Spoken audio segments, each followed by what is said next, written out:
Is there anything that you have as non-negotiables for yourself, whether it's morning routine stuff, health wise, that as you look at continuing to become your best self moving forward, that you're like, these are my non negotiables that would be good for others to know as well?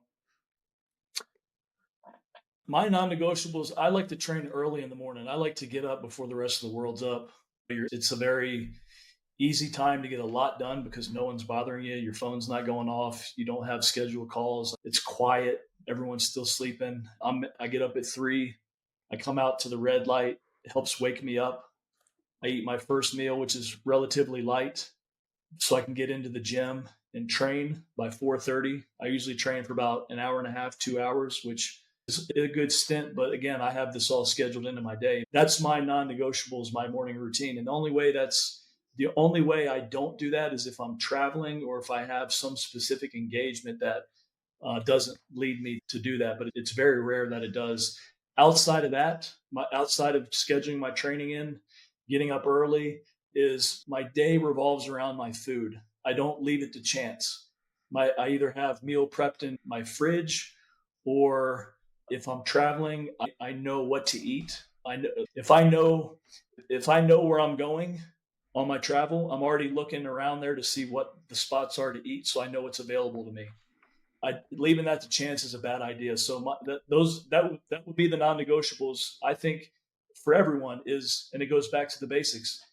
Get up early, get your training out of the way first thing. You're going to feel better. It's going to set you up to take on whatever life throws at you for the day. You don't have to have you can go through a stressful day and then not have to worry about, damn, I got to train now. How am I going to muster up the energy to train? Knock it out first thing in the morning. Make sure you spend the day eating all the good food and then sleep like a baby. Yeah. And your willpower is done at the end of the day as well, or it's depleted at the very least. What I love about what you just said there is looking at where there's what food is around where you're about to stay.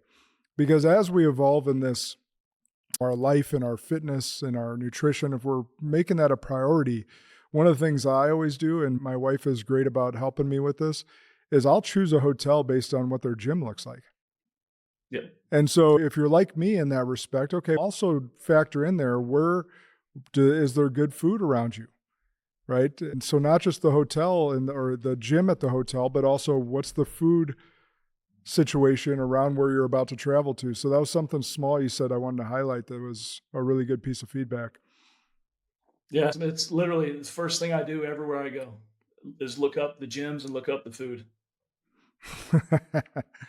That's good. I hope everyone takes that advice because, yeah, it's not just about how nice the hotel. Yeah, if you have kids, you got to figure out if there's places around there to entertain them as well. But the food for the kids and yourself is important. The gym, hopefully for yourself, is important.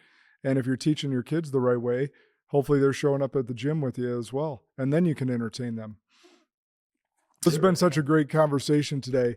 There's a question that I always ask at the end, and this can be on any topic that we've discussed or something that just comes to your heart. But what's an unpopular belief that you hold to be true that you think most others would disagree with? Ooh,